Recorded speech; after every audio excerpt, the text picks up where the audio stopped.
Hello, my peoples. Welcome to Mending Me TV series, Above the High, My Path to Conquering Addiction. I'm Crystal, your spiritual advisor, here to share my journey of battling addiction, discovering strength, and finding peace. This series is designed to provide insight, inspiration, and practical advice for anyone facing similar challenges. Over the next 12 series, I'll discuss various aspects of my journey, from understanding addiction to building a support network, offering valuable lessons and strategies. Whether you're seeking guidance on your own path to recovery or looking to support a loved one, this series aims to provide the tools and inspirations needed for positive change. Thank you for joining me. And remember, you are not alone in this journey. Together, we can rise above the high. We're going to talk about how mental health and self care plays a part in recovery. Mental health is crucial in the recovery process because it addresses the underlying causes of addiction, such as depression and anxiety, and provides healthier coping and can provide healthier coping strategies. So if you know what your mental status is, that will help you to understand why things are happening to you. It builds resilience, emotional stability, and self-esteem, which is vital for maintaining sobriety. Mental health mental health care enhances motivation, strengthens relationships, and promotes overall well-being, making it essential for successful and lasting recovery. During my journey, I faced mental health challenges like anxiety and depression. Um, and to be fair, I think I already had anxiety and depression before I started smoking. Interesting enough, I was grateful for these experiences because they helped me understand what I needed to heal. Hey, being in a peaceful state allowed God to show me the path to healing. And what was I going to say? It slipped my mind. Dang it. I'm not promoting marijuana use at all, okay? I'm not. I'm not. But I'm telling you the benefits of it. I'm just telling you the benefits for me, okay? But marijuana helped me. Marijuana helped my mental state. It really helped me. Um, I mean, and that, I guess, because I was thinking about this while I was at work, because it was God, but God was utilizing a tool to help me. But marijuana put me in that peaceful mental state so that I was able to, so that God was able to work with me. So it was like it went hand in hand. And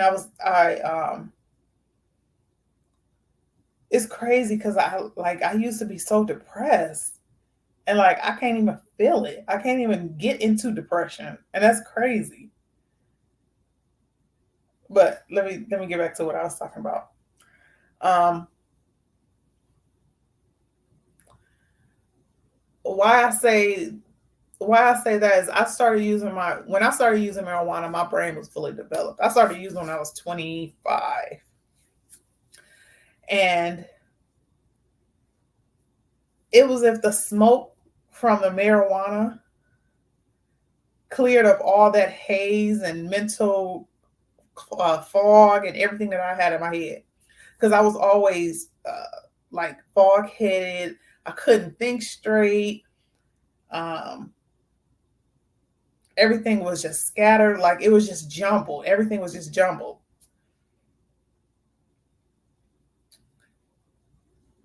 But when I started smoking, I was able to focus. And it is like marijuana, like when people smoke, they get fixated on one certain thing or on one topic or stuff like that. That's how it made me. Like it was fixed. I was fixated on what was going on with me. And I just I had to know. It was like I just had to know. And it just answering those questions, those tough questions about myself, it helped me. It helped a lot. Like marijuana helped a lot. And let me say that again. I do not promote drug use, even though it is legal. I'm not promoting it. Um, this newfound clarity helped me feel more in control of my mental state and better equipped to handle daily challenges.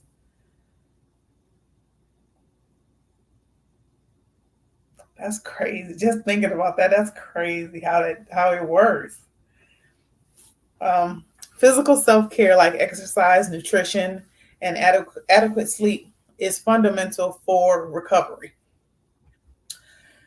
These practices help maintain a healthy body and mind, providing the energy needed to stay on track. Emotional self care is equally important. Journaling and connecting with loved ones became powerful tools for me. And connecting with loved ones, like connecting with God. Like that's just I don't even really know how to, like, it'll sound crazy, but like I don't even know how to explain it. And I'm drawing a blank, so I'm probably not supposed to be explaining it. So I'm gonna just keep going. Um, loving myself on a scale I had never imagined was a transformative part of my journey. That was a big one because I lacked love and I was chasing people for love. And I realized that I was chasing people for love because I didn't know how to love myself. And when I figured out how to love myself and fall in love with myself, it was like, why am I chasing someone that doesn't even love themselves for them to love me?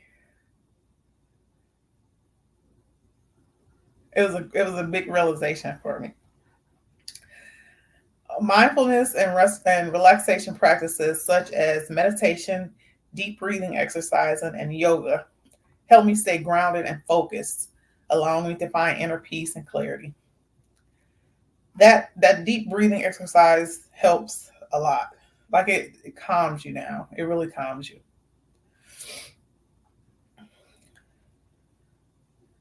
That meditation crazy. I don't know what I don't know what that stuff be crazy. Medit- Meditation be crazy. I don't know even know. I don't know. I'm not even gonna get on that. That's a whole nother subject. Okay. Developing a routine was another key aspect. Consistency in my self care routine became vital. I realized that consistency was something I lacked in my everyday life. And recognizing this was a big eye opener for me.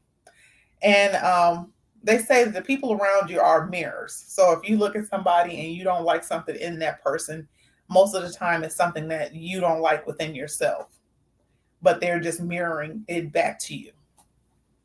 And that was the one thing that I did not like about this guy. He was never consistent. He was never consistent about anything and still not consistent.